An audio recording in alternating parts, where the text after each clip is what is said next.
Ukrainian forces have been undertaking operations that have drained the enemy to exhaustion since the beginning of the summer. Russian forces, exhausted after months of fighting on Ukrainian land, are now focusing solely on these front lines. Vladimir Putin's Russia is rapidly approaching the front lines. According to Russian officials, several drone strikes and explosions have occurred inside Russia's internationally recognized boundaries. Russian Telegraph Channel claimed that 4 explosions occurred overnight in the Bryansk region village of Podgor, which is adjacent to the Ukrainian border. The report states that 3 of the explosions occurred near various facilities. 2 near an administrative building, 1 at a gas station, and 1 at an electrical substation. There were blackouts in at least 4 of the communities because of this. The Belgorod region, close to the Ukrainian border, was attacked by unmanned aerial vehicles and rockets during the night. Residents of Yetluk say that the Russian Defense Ministry has blamed the Ukrainian government for the attacks, as is routine. There has been a violent drone war between Ukraine and Russia over the past 6 months, but Kyiv has rarely taken credit for strikes or explosions that occurred outside of its borders. Amidst this, a UK emerged that would undermine Russia's purported allure. The head of the British Armed Forces has said that Vladimir Putin is starting to lose control of the fight as the United Kingdom increases its level of support for Ukraine. Admiral Sir Tony Radakin was accompanied on his trip to war-torn Kyiv by Defense Secretary Grant Shapps. During their meeting with President Vladimir Zelensky, the topic of a new military aid dex were discussed. In their post, Syretic provided a few more details. Recent attacks on the Black Sea Fleet are only the latest example of how the Ukrainian government is asserting itself. Mr. Shapps stated that after he met with Zelensky, he asked the cornered leader what he needed to do to win the battle that Putin had started. This means that Putin can no longer direct the conflict he started. It was great to meet with President Zelensky in Kyiv, Shapps said, his first trip to the country since Putin's illegitimate invasion of Crimea. After Putin invaded Crimea, Shapps made this statement. The French Defense Minister, Sébastien Lecornu, is reportedly meeting with Zelensky to reassure him that France will maintain its support for Ukraine. There has been widespread international support for Ukraine during the seizure of its territory. Even though the war is over, the Ukrainian people and government will never forget the aid they received. Despite all this good news, the enemy made another effort at a breakthrough. However, our Ukrainian troops were able to foil the enemy's scheme. In the Odessa area, the Ukrainian military used all their skills to bring down 2 Russian suicide drones. Officials in the Odessa area warned residents to seek shelter in bomb shelters in case they came under fire from Russian drones. The night before the raid, the enemy launched another drone attack against the country. One of the 31,136 unmanned aerial vehicles that had been sent out from Cape Chowda, principally to the south, had landed on her roof the night before. Ukrainian air defenses shot down 30 of the enemy's unmanned aerial vehicles. Are Ukrainian forces to blame for operations so destructive that the enemy military concluded they could not be everywhere at once? After that, the enemy forces opened fire. Russian military leadership has started relocating troops to the Tokmak city area from the east and south of the region. The Caucasus is where these alternative places can be found. The invading armies believe that it is only fair to let them keep the city for the duration of the war. The reason the enemy army is trying to set up shop here is because of this. Melitopol and Berdyansk, both located in Zaporizhia but currently under Russian occupation, are undergoing plans to strengthen their fortifications. These 2 cities can be found in the country of Zaporizhia.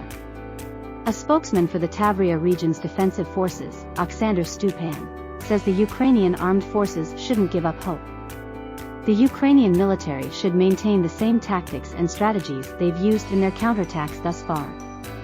While these things are happening, the adversary won't be able to stock up on supplies. A Russian news website just released an article that reveals several startling facts. The chief of the Russian Federation's General Staff, Valery Gerasimov, may decide to abandon the defense of Tokmak and withdraw his troops from Bakhmut. According to reports, Gerasimov supports Melitopol's defense to stop Ukrainian defense forces from bringing weapons into the area of Crimea that is currently under Russian control. Analysts noted that Gerasimov's announcement that he plans to move Russian troops to Melitopol to bolster Russian defenses went well beyond anything they had previously seen him do. If these allegations turn out to be false, it could be evidence of a concerted campaign in the Russian media to discredit Gerasimov. We have all seen the potential beneficial and harmful effects of media manipulation during the crisis. To put it another way, if it turns out that the allegations about Gerasimov are lies, then this will be something that happens daily. Brigadier General Alexander Tarnowski, who is in charge of the Operational and Strategic Unit Group Tavria, has previously stated that the front has not yet seen the greatest advance. The Ukrainian army needs to capture the city of Tokmak before it can win any further battles.